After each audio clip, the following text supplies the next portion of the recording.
आदरणीय अध्यक्ष महोदय, मैं आपका और सदन के सभी माननीय सदस्यों का हृदय से आभार व्यक्त करता हूं कि हमने इस महत्वपूर्ण अवसर पर एक सामूहिक चर्चा का रास्ता चुना है।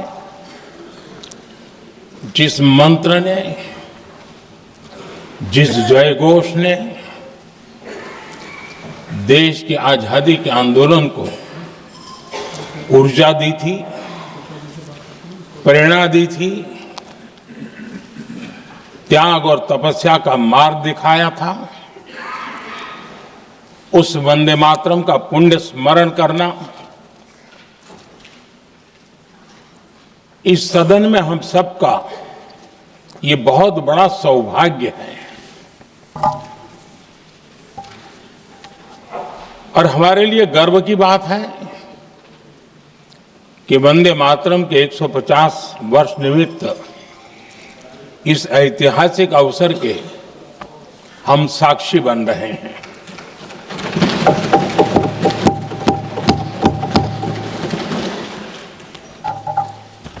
एक ऐसा कालखंड जो हमारे सामने इतिहास की अनगिनत घटनाओं को अपने सामने लेकर के आता है। ये चर्चा सदन की प्रतिबद्धता को तो प्रकट करेगी, लेकिन आने वाली पीढ़ियों के लिए भी, दर पीढ़ी के लिए भी ये शिक्षा का कारण बन सकती है अगर हम सब मिलकर के इसका सदुपयोग करें तो। आदरणीय अध्यक्ष जी, एक ऐसा कालखंड है जब इतिहास के कई प्रेरक अध्याय फिर से हमारे सामने उजागर हुए हैं। अभी अभी हमने हमारे संविधान के 75 वर्ष गौरवपूर्वक मनाए हैं। आज देश सरदार वल्लभ भाई पटेल की और भगवान बिरसा मुंडा की 150वीं जयंती भी मना रहा है और अभी अभी हमने गुरु तेग बहादुर के 350वां बलिदान दिवस भी मनाया और आज हम वंदे मातरम की 150 वर्ष निमित्त सदन की एक सामूहिक ऊर्जा को, उसकी अनुभूति करने का प्रयास कर रहे हैं। वंदे मातरम 150 वर्ष की यात्रा अनेक पड़ावों से गुजरी है, लेकिन आदरणीय अध्यक्ष जी, वंदे मातरम का जब 50 वर्ष हुए तब देश गुलामी में जीने के लिए मजबूर था और वंदे मातरम के 100 साल हुए तब देश आपातकाल की जंजीरों में जकड़ा हुआ था।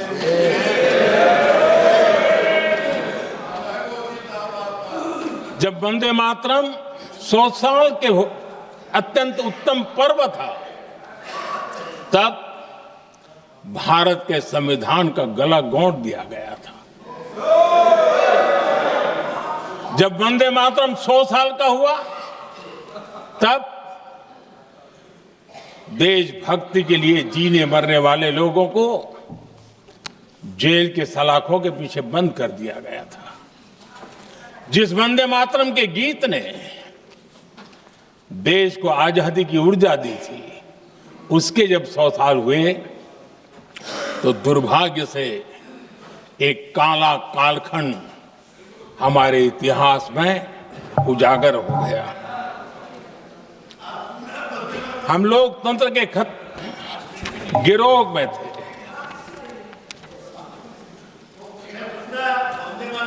आदरणीय अध्यक्ष जी, 150 वर्ष उस महान अध्याय को, उस गौरव को पुनः स्थापित करने का अवसर है और मैं मानता हूं सदन ने भी और देश ने भी इस अवसर को जाने नहीं देना चाहिए। यही वंदे मातरम है जिसने 1947 में देश को आजादी दिलाई। स्वतंत्रता संग्राम का भावात्मक नेतृत्व इस वंदे मातरम के जयघोष में था। आदरणीय अध्यक्ष जी, आपके समक्ष आज जब मैं वंदे मातरम 150 निमित्त चर्चा के लिए आरंभ करने खड़ा हुआ हूं, यहां कोई पक्ष प्रतिपक्ष नहीं है, क्योंकि हम सब यहां जो बैठे हैं एक्चुअली हमारे लिए रण स्वीकार करने का अवसर है कि जिस वंदे मातरम के कारण लक्षावधि लोग आजादी का आंदोलन चला रहे थे और उसी का परिणाम है कि आज हम सब यहां बैठे और इसलिए हम सभी सांसदों के लिए, हम सभी जनप्रतिनिधियों के लिए वंदे मातरम के रण स्वीकार करने का ये पावन पर्व है।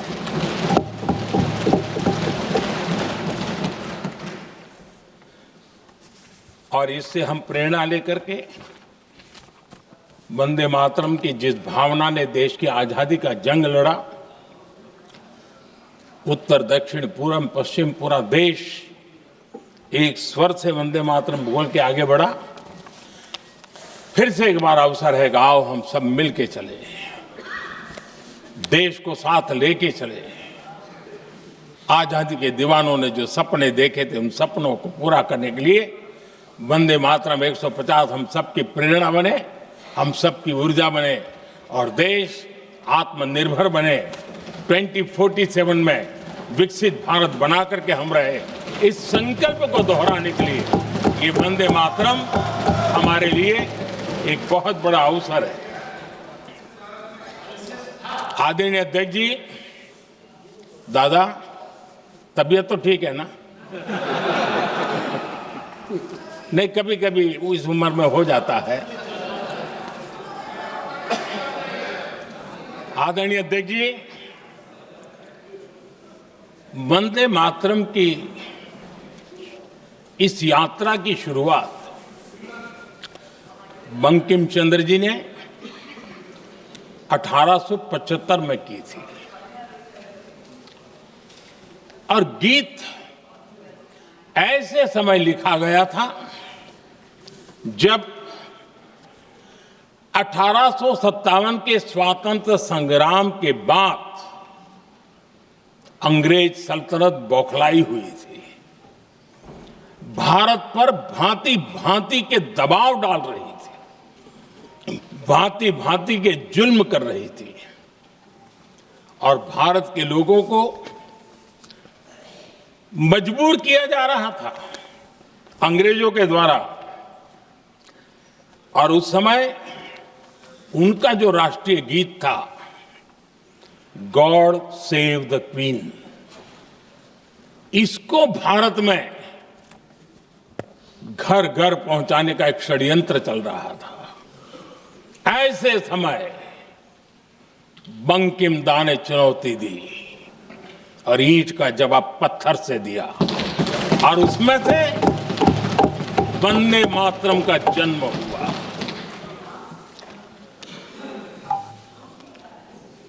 इसके कुछ वर्ष बाद 1882 में जब उन्होंने आनंद मठ लिखा तो इस गीत का उसमें समावेश किया गया। आदरणीय अध्यक्ष जी, वंदे मातरम ने उस विचार को पुनर्जीवित किया था जो हजारों वर्ष से भारत की रग रग में रचा बसा था। उसी भाव को, उसी संस्कारों को, उसी संस्कृति को, उसी परंपरा को उन्होंने बहुत ही उत्तम शब्दों में, उत्तम भाव के साथ वंदे मातरम के रूप में हम सबको बहुत बड़ी सौगात दी थी।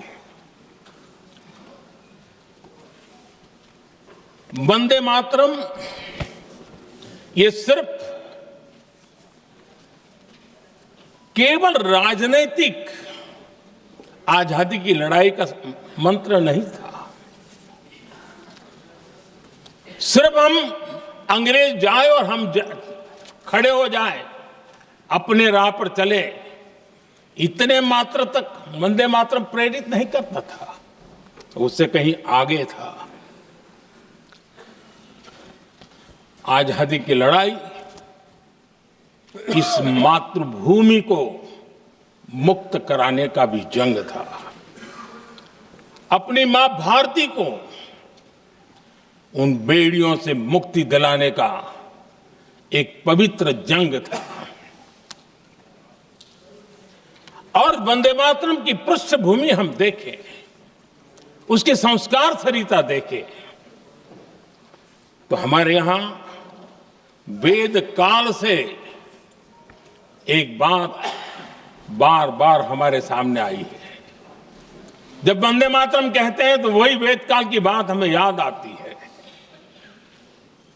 वेद काल से कहा गया है, माता भूमि ही पुत्रो अहम पृथिव्याः,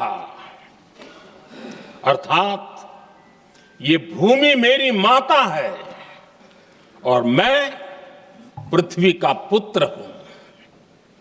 आदरणीय अध्यक्ष जी, यही वो विचार है जिसको प्रभु श्री राम ने भी लंका के वैभव को छोड़ते हुए कहा था,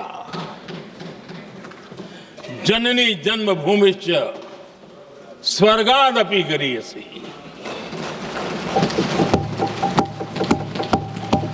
वंदे मातरम यही महान सांस्कृतिक परंपरा का एक आधुनिक अवतार है।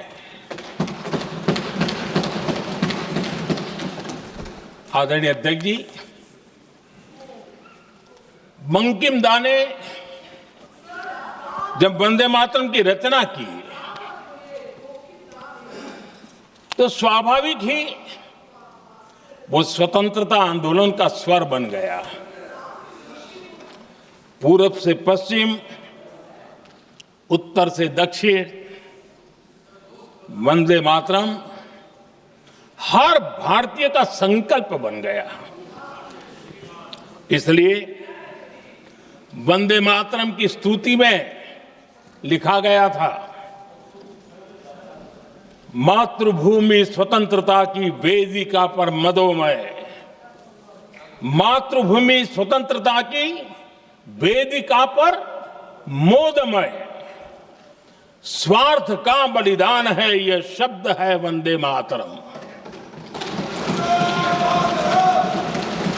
है सजीवन मंत्र भी यह विश्व विजयी मंत्र भी, शक्ति का आह्वान है यह शब्द वंदे मातरम।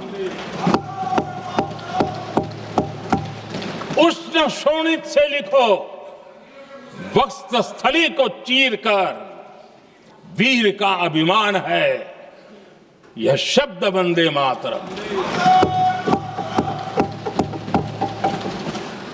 आदरणीय अध्यक्ष जी, कुछ दिन पूर्व जब वंदे मातरम 150 का आरंभ हो रहा था तो मैंने उस आयोजन में कहा था, वंदे मातरम हजारों वर्ष की सांस्कृतिक ऊर्जा भी थी, उसमें आजादी का जज्बा भी था और आजाद भारत का विजन भी था। अंग्रेजों के उस दौर में एक फैशन हो गई थी भारत को कमजोर, निकम्मा, आलसी, कर्महीन, इस प्रकार भारत को जितना नीचा दिखा सके ऐसी एक फैशन बन गई थी। और उसमें हमारे यहां भी जिन्होंने तैयार किए थे वो लोग भी वही भाषा बोलते थे। तब बंकिमदा ने उस हीन भावना को भी झकझोरने के लिए और सामर्थ्य का परिचय कराने के लिए वंदे मातरम के भारत के सामर्थ्यशाली स्वरूप को प्रकट करते हुए आपने लिखा था,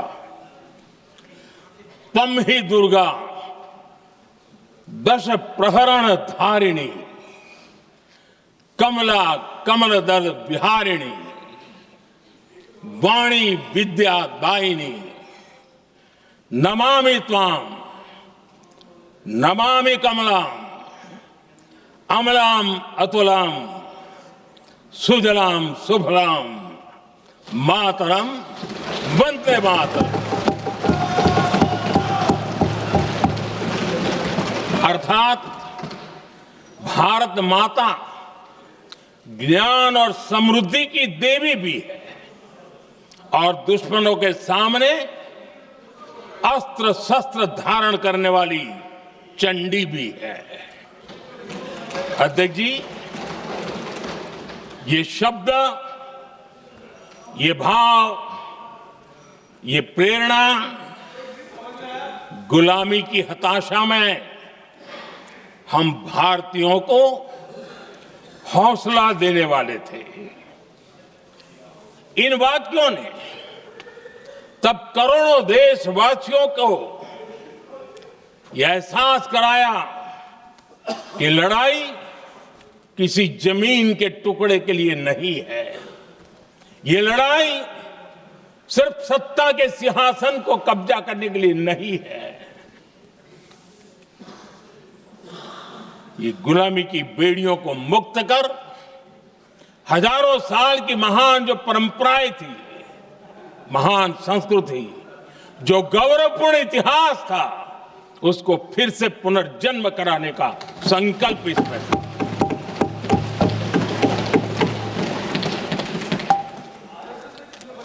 आदरणीय अध्यक्ष जी,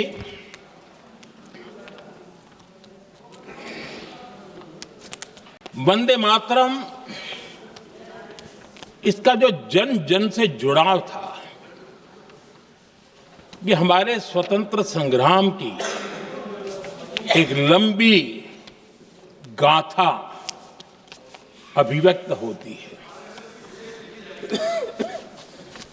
आदरणीय अध्यक्ष जी, जब भी जैसे किसी नदी की चर्चा होती है, चाहे सिंधु हो, सरस्वती हो, कावेरी हो, गोदावरी हो, गंगा हो, यमुना हो, उस नदी के साथ एक सांस्कृतिक धारा प्रवाह, एक विकास यात्रा का धारा प्रवाह, एक जन जीवन की यात्रा का प्रवाह उसके साथ जुड़ जाता है। लेकिन क्या कभी किसी ने सोचा है कि आजादी जंग के हर पड़ाव, वो पूरी यात्रा वंदे मातरम की भावनाओं से गुजरता था, उसके तट पर पल्लवित होता था। ऐसा भाव काव्य शायद दुनिया में कहीं उपलब्ध नहीं होगा। आदरणीय अध्यक्ष जी,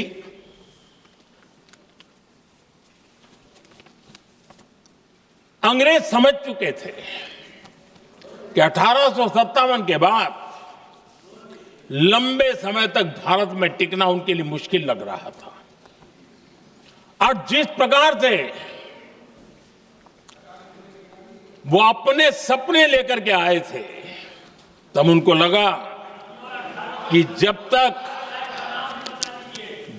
भारत को बांटेंगे नहीं, जब तक भारत को टुकड़ों में नहीं बांटेंगे, भारत में ही लोगों को एक दूसरे से लड़ाएंगे नहीं, तब तक यहां राज करना मुश्किल है।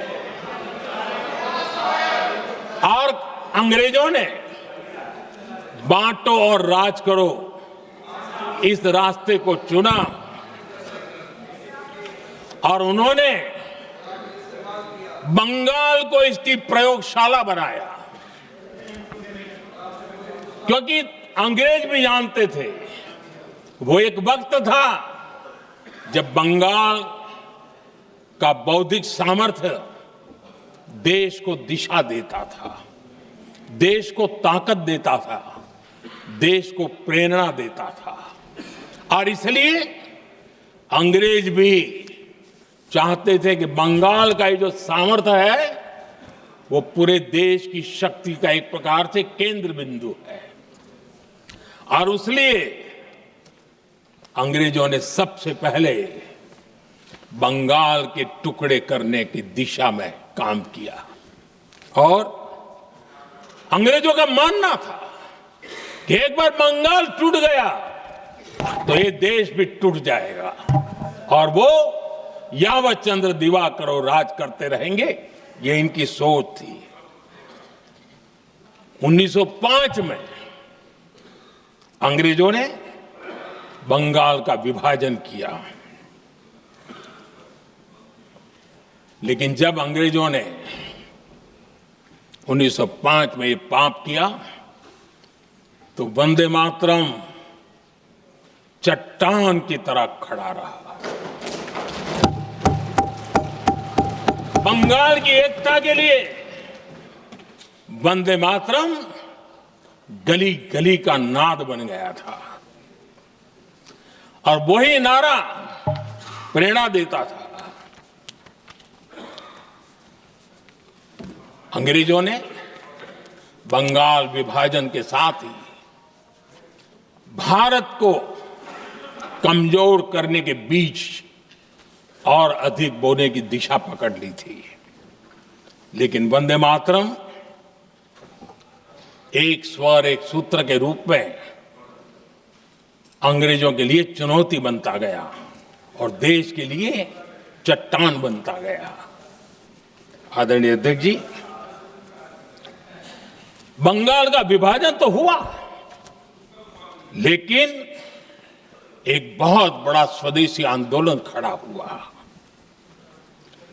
और तब वंदे मातरम हर तरफ गूंज रहा था। अंग्रेज समझ गए थे कि बंगाल की धरती से निकला बंकिम दा का ये भाव सूत्र,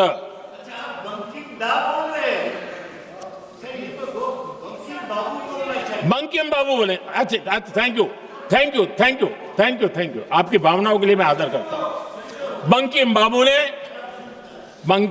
ने थैंक यू दादा, थैंक यू। हाँ, आपको तो दादा कह सकता हूं ना, वरना उसमें भी आपको इतराज हो जाएगा। बंकिम बाबू ने ये जो भाव विश्व तैयार किया था, उनके भाव गीत के द्वारा उन्होंने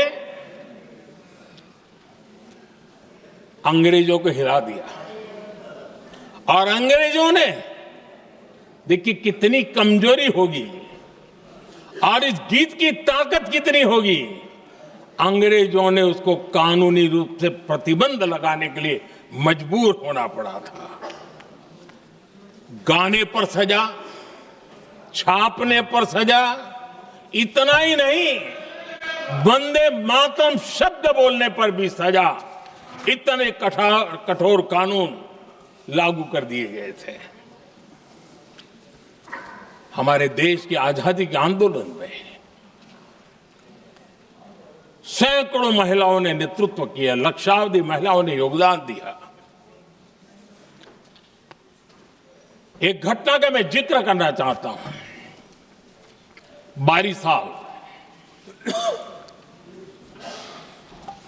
साल में वंदे मातरम गाने पर सर्वाधिक जुल्म हुए थे। वो बारिशाल आज भारत का हिस्सा नहीं रहा है और उस समय बारिशाल की हमारी माताएं, बहनें, बच्चे मैदान में उतरी थी वंदे मातरम के स्वाभिमान के लिए। इस प्रतिबंध के विरोध में लड़ाई के मैदान में उतरी थी और तब बारिशाल की एक वीरांगना श्रीमती सरोजिनी बोस, जिन्होंने उस जमाने में वहां की भावना को देखिए और उन्होंने कहा था कि वंदे मातरम जो प्रतिबंध लगा है, जब तक ये प्रतिबंध नहीं हटता है मैं अपनी चूड़ियां जो पहनती हूं निकाल दोगी। भारत में वो एक जमाना था, चूड़ी निकालना यानी महिला के जीवन की बहुत बड़ी घटना हुआ करती, लेकिन उनके लिए वंदे मातरम की वो भावना थी। उन्होंने अपनी सोने की चूड़ियां, जब तक वंदे मातरम प्रतिबंध नहीं हटेगा मैं दोबारा नहीं धारण करूंगी, ऐसा बड़ा व्रत ले लिया था। हमारे देश के बालक भी पीछे नहीं रहे थे। उनको कोड़े की सजा होती थी, छोटी छोटी उम्र में उनको जेल में बंद कर दिया जाता। और उन दिनों खास करके बंगाल की गलियों में लगातार वंदे मातरम के लिए प्रभात फेरियां निकलती थी। अंग्रेजों के नाक को दम कर दिया था। और उस समय एक गीत गूंजता था बंगाल में, जाए जाबे जीवनो चोले, जाए जाबे जीवनो चोले, जोगो तो माजे तोमार काजे वंदे मातरम बोले। अर्थात हे मां, संसार में तुम्हारा काम करते और वंदे मातरम कहते जीवन भी चला जाए तो वो जीवन भी धन्य है। ये बंगाल की गलियों में बच्चे कह रहे हैं।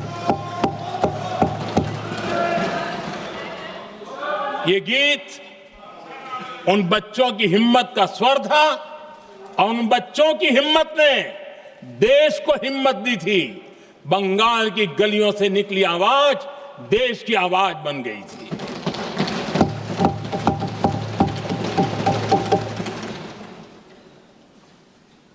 उन्नीस 1905 में फरीदपुर के गांव में बहुत छोटी छोटी उम्र के बच्चे जब वंदे मातरम के नारे लगा रहे थे, अंग्रेजों ने बेरहमी से उन पर कोड़े मारे थे। यानी एक प्रकार से जीवन और मृत्यु के बीच लड़ाई लड़ने के लिए मजबूर कर दिया था। इतना अत्याचार हुआ था। 1906 में नागपुर में नील सिटी हाई स्कूल के उन बच्चों पर भी अंग्रेजों ने ऐसे ही जुल्म किए थे। गुनाह यही था कि वो एक स्वर से वंदे मातरम बोल करके खड़े हो गए थे। उन्हें वंदे मातरम के लिए मंत्र का महात्म्य अपनी ताकत से सिद्ध करने का प्रयास किया था। हमारे जांबाज सपूत बिना किसी डर के फांसी के तख्त पर चढ़ते थे और आखिरी सांस तक वंदे मातरम, वंदे मातरम, वंदे मातरम, यही उनका भाव घोष रहता था।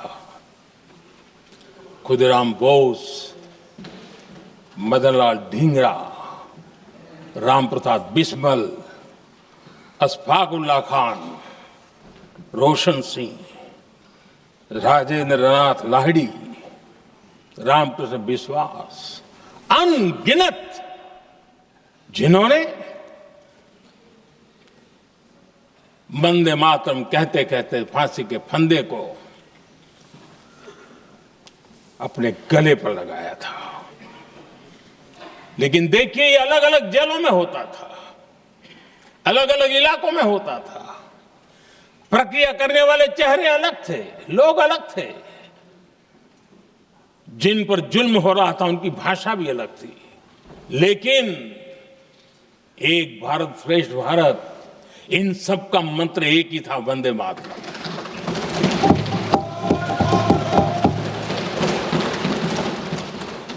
चटगांव की स्वराज क्रांति, जिन युवाओं ने अंग्रेजों को चुनौती दी, वे भी इतिहास के चमकते हुए नाम है।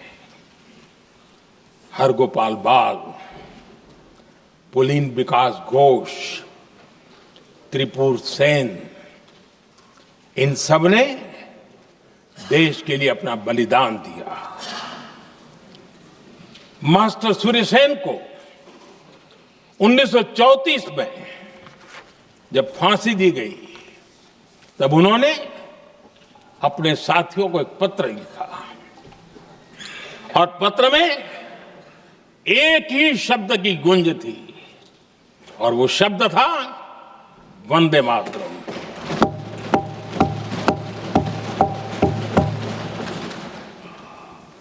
आदरणीय अध्यक्ष जी, हम देशवासियों को गर्व होना चाहिए। दुनिया के इतिहास में कहीं पर भी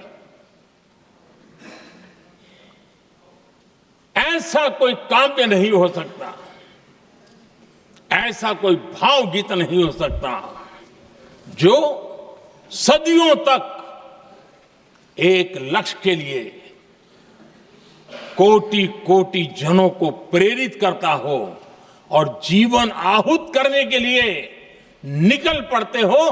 दुनिया में ऐसा कोई भावगीत नहीं हो सकता जो वंदे मातरम। पूरे विश्व को पता होना चाहिए कि गुलामी के कालखंड में भी ऐसे लोग हमारे यहां पैदा होते थे जो इस प्रकार के भावगीत की रचना कर सकते थे। ये विश्व के लिए अजूबा है, हमें गर्व से कहना चाहिए, तब दुनिया भी मानना शुरू करेगी। ये हमारी स्वतंत्रता का मंत्र था, ये बलिदान का मंत्र था, ये ऊर्जा का मंत्र था, ये सात्विकता का मंत्र था, ये समर्पण का मंत्र था, ये त्याग और तपस्या का मंत्र था, संकटों को सहने का सामर्थ्य देने का ये मंत्र था, और वो मंत्र वंदे मातरम था। और इसलिए गुरुदेव रविंद्रनाथ टैगोर ने लिखा था, उन्होंने लिखा था, एकी सूत्रे बांधी आछी सोहोस्टोटी मौन, एक ही कार्य सौंपी आछी सहस्त्रो जीवन वंदे मातरम। अर्थात एक सूत्र में बंधे हुए सहस्त्र मन, एक ही कार्य में अर्पित सहस्त्र जीवन वंदे मातरम। ये रविंद्रनाथ टैगोर जी ने लिखा। आदरणीय अध्यक्ष जी, उसी कालखंड में वंदे मातरम की रिकॉर्डिंग दुनिया के अलग अलग भागों में पहुंची और लंदन में जो क्रांतिकारियों की एक प्रकार से तीर्थ भूमि बन गया था, वो लंदन का इंडिया हाउस, वीर सावरकर जी ने वहां वंदे मातरम गीत, और वहां ये गीत बार बार गूंजता था। देश के लिए जीने मरने वालों के लिए वो एक बहुत बड़ा प्रेरणा का अवसर रहता था। उसी समय बिपिन चंद्र पाल और महर्षि अरविंद घोष, उन्होंने अखबार निकाले, उस अखबार का नाम भी उन्होंने वंदे मातरम रखा। यानी डगर डगर पर अंग्रेजों की नींद हराम करने के लिए वंदे मातरम काफी हो जाता था, और इसलिए उन्होंने इस नाम रखा। अंग्रेजों ने अखबारों पर रोक लगा दी, तो मैडम भिकाजी कामा ने पेरिस में एक अखबार निकाला और उसका नाम उन्होंने वंदे मातरम रखा। आदरणीय अध्यक्ष जी, वंदे मातरम ने भारत को स्वावलंबन का रास्ता भी दिखाया। उस समय माचिस की डिबिया, मैच बॉक्स, वहां से लेकर के बड़े बड़े शिप, उस पर भी वंदे मातरम लिखने की परंपरा बनी और बाहरी कंपनियों को चुनौती देने का एक माध्यम बन गया, स्वदेशी का एक मंत्र बन गया। आजादी का मंत्र स्वदेशी के मंत्र की तरफ विस्तार होता गया। आदरणीय अध्यक्ष जी, मैं एक और घटना का जिक्र भी करना चाहता हूं। 1907 में जब वीओ चिदम्बरम पिल्लाई उन्होंने स्वदेशी कंपनी का जहाज बना तो उस पर भी लिखा था वंदे मातरम।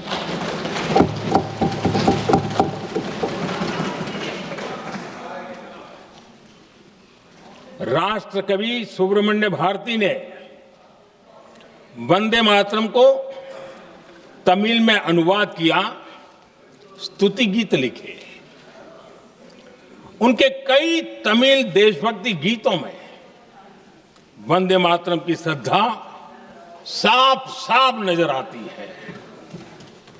शायद सभी लोगों को, हो सकता है तमिलनाडु के लोगों को पता हो, लेकिन सभी लोगों को ये बात का पता न हो कि भारत का ध्वज गीत वी सुब्रमण्यम भारती ने ही लिखा था।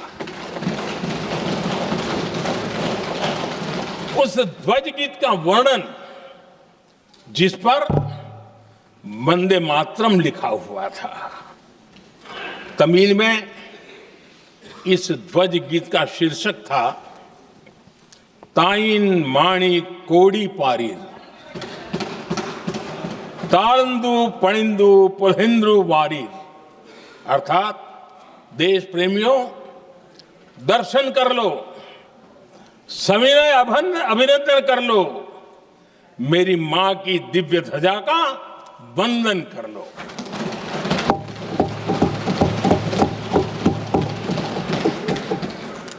आदरणीय अध्यक्ष महोदय, मैं आज इस सदन में वंदे मातरम पर महात्मा गांधी की भावनाएं क्या थी वो भी रखना चाहता हूं। दक्षिण अफ्रीका से प्रकाशित एक साप्ताहिक पत्रिका निकलती थी, इंडियन ओपिनियन, और इस इंडियन ओपिनियन में महात्मा गांधी ने 2 दिसंबर 1905 जो लिखा था उसको मैं कोट कर रहा हूं। उन्होंने लिखा था, महात्मा गांधी ने लिखा था, गीत वंदे मातरम जिसे बंकिम चंद्र ने रचा है, पूरे बंगाल में अत्यंत लोकप्रिय हो गया है। स्वदेशी आंदोलन के दौरान बंगाल में विशाल सभाएं हुई, जहां लाखों लोग इकट्ठा हुए और बंकिम का यह गीत गाया। गांधी जी आगे लिखते हैं, ये बहुत महत्वपूर्ण है।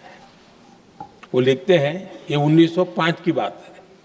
उन्होंने लिखा, यह गीत इतना लोकप्रिय हो गया है जैसे ये हमारा नेशनल एंथम बन गया है।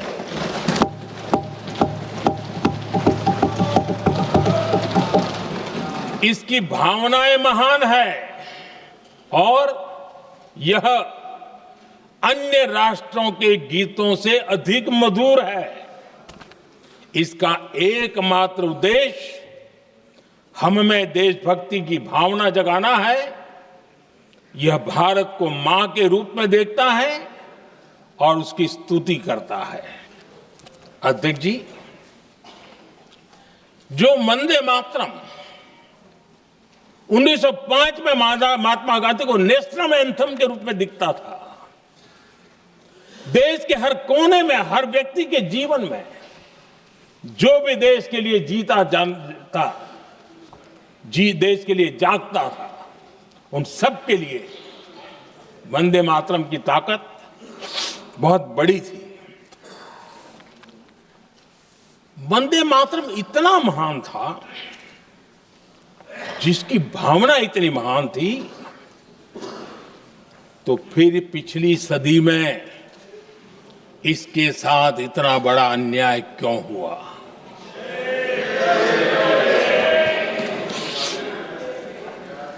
वंदे मातरम के साथ विश्वासघात क्यों हुआ?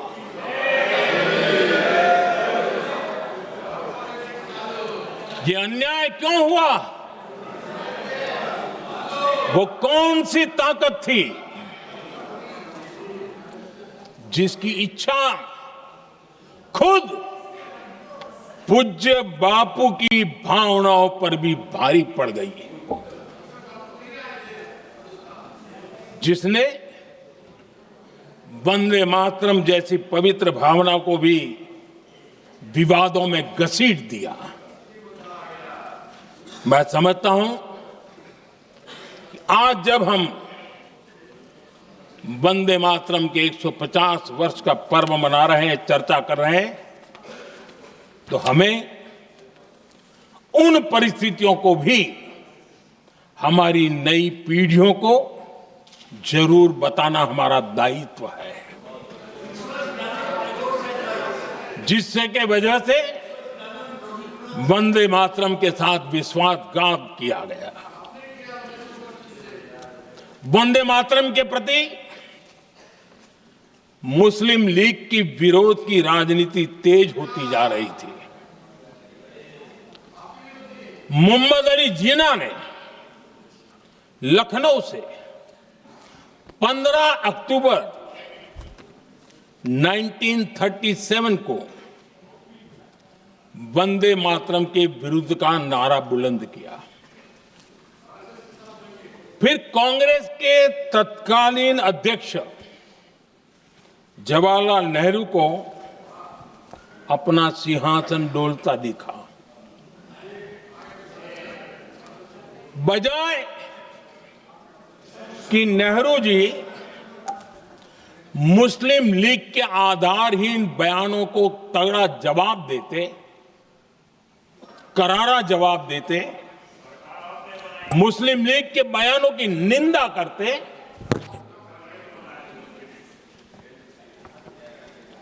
और वंदे मातरम के प्रति खुद की भी और कांग्रेस पार्टी की भी निष्ठा को प्रकट करते हैं। लेकिन उल्टा हुआ। वो ऐसा क्यों कर रहे, वो तो पूछा ही नहीं, न जाना। लेकिन उन्होंने वंदे मातरम की ही पड़ताल शुरू कर दी। जिन्ना के विरोध के 5 दिन बाद ही 20 अक्टूबर को नेहरू जी ने नेताजी सुभाष बाबू को चिट्ठी लिखी। उस चिट्ठी में जिन्ना की भावना से नेहरू जी अपनी सहमति जताते हुए कि वंदे मातरम की, ये जो उन्होंने सुभाष बाबू को लिखा है, वंदे मातरम की आनंद मठ वाली पृष्ठभूमि मुसलमानों को इरिटेट कर सकती है। मैं नेहरू जी का कोट पढ़ता हूं। नेहरू जी कहते हैं, मैंने वंदे मातरम गीत का बैकग्राउंड पढ़ा है। नेहरू जी फिर लिखते हैं, मुझे लगता है कि ये जो बैकग्राउंड है, इससे मुस्लिम भड़केंगे। साथियों, इसके बाद कांग्रेस की तरफ से बयान आया कि 26 अक्टूबर से कांग्रेस कार्य समिति की एक बैठक कोलकाता में होगी, जिसमें वंदे मातरम के उपयोग की समीक्षा की जाएगी।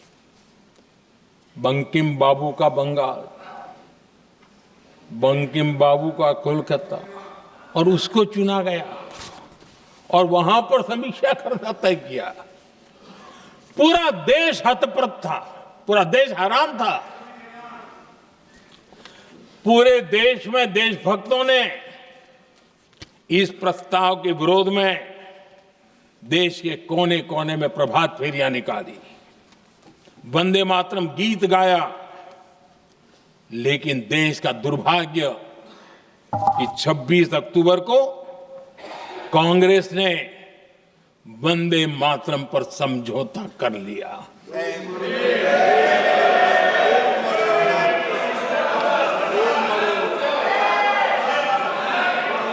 वंदे मातरम के टुकड़े करने के फैसले में, वंदे मातरम के टुकड़े कर दिए। उस फैसले के पीछे नकाब ये पहना गया, चोला ये पहना गया कि ये तो सामाजिक सद्भाव का काम है। लेकिन इतिहास इस बात का गवाह है कि कांग्रेस ने मुस्लिम लीग के सामने घुटने टेक दिए और मुस्लिम लीग के दबाव में किया। और कांग्रेस का ये तुष्टीकरण की राजनीति को साधने का एक तरीका था। आदरणीय अध्यक्ष जी, तुष्टीकरण की राजनीति के दबाव में कांग्रेस वंदे मातरम के बंटवारे के लिए झुकी। इसलिए कांग्रेस को एक दिन भारत के बंटवारे के लिए झुकना पड़ा।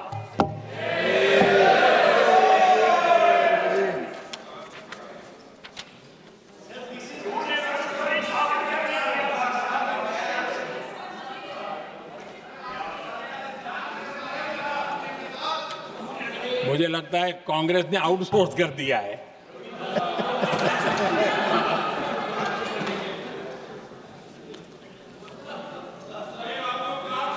दुर्भाग्य से कांग्रेस की नीतियां वैसी की वैसी थी है, और इतना ही नहीं, आईएनसी चलते चलते एमएमसी हो गया है।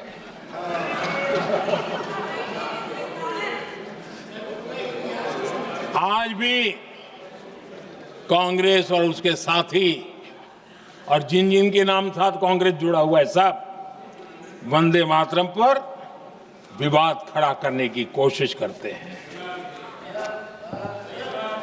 आदरणीय अध्यक्ष महोदय, किसी भी राष्ट्र का चरित्र, उसकी जीवटता, उसके अच्छे कालखंड से ज्यादा जब चुनौतियों का कालखंड होता है, जब संकटों का कालखंड होता है, तब प्रकट होती है, उजागर होती है और सच्चे अर्थ में कसौटी से कसी जाती है। जब कसौटी का काल आता है, तब ही ये सिद्ध होता है कि हम कितने दृढ़ हैं, कितने सशक्त हैं, कितने सामर्थ्यवान हैं। 1947 में देश आजाद होने के बाद देश की चुनौतियां बदली, देश की प्राथमिकताएं बदली, लेकिन देश का चरित्र, देश की जीवटता वही रही, वही प्रेरणा मिलती रही। भारत पर जब जब संकट आए, देश हर बार वंदे मातरम की भावना के साथ आगे बढ़ा।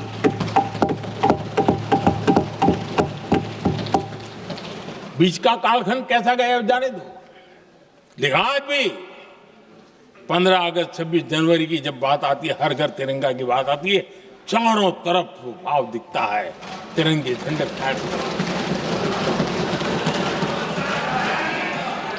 एक जमाना था जब देश पर खाद्य का संकट आया, वही वंदे मातरम का भाव था। मेरे देश के किसानों ने अंदर के भंडार भर दिए और इसके पीछे भाव वही है, वंदे मातरम।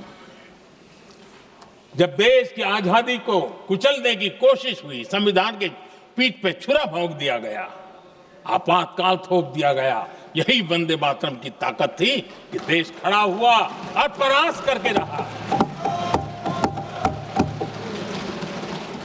देश पर जब भी युद्ध थोपे गए, देश को जब भी संघर्ष की नौबत आई, यही वंदे मातरम का भाव था। देश का जवान सीमाओं पर अड़ गया और मां भारती का झंडा फहराता रहा, विजय से प्राप्त कर। कोरोना जैसे वैश्विक महासंकट आया, यही देश उसी भाव से खड़ा हुआ, उसको भी परास्त करके आगे बढ़ गया। आदरणीय अध्यक्ष जी, यह राष्ट्र की शक्ति है, यह राष्ट्र को भावनाओं से जोड़ने वाला सामर्थ्यवान एक ऊर्जा प्रवाह है, ये चेतना प्रवाह है, ये संस्कृति की अविरल धारा का प्रतिबिंब है, उसका प्रकटीकरण है। ये वंदे मातरम हमारे लिए सिर्फ स्मरण करने का काल नहीं, एक नई ऊर्जा, नई प्रेरणा का लेने का काल बन जाए और हम उसके लिए प्रति समर्पित होते चले। और मैंने पहले कहा, हम लोगों पर तो कर्ज है वंदे मातरम का। वही वंदे मातरम है जिसने वो रास्ता बनाया, जिस रास्ते से हम यहां पहुंचे हैं, और इसलिए हमारा कर्ज बनता है।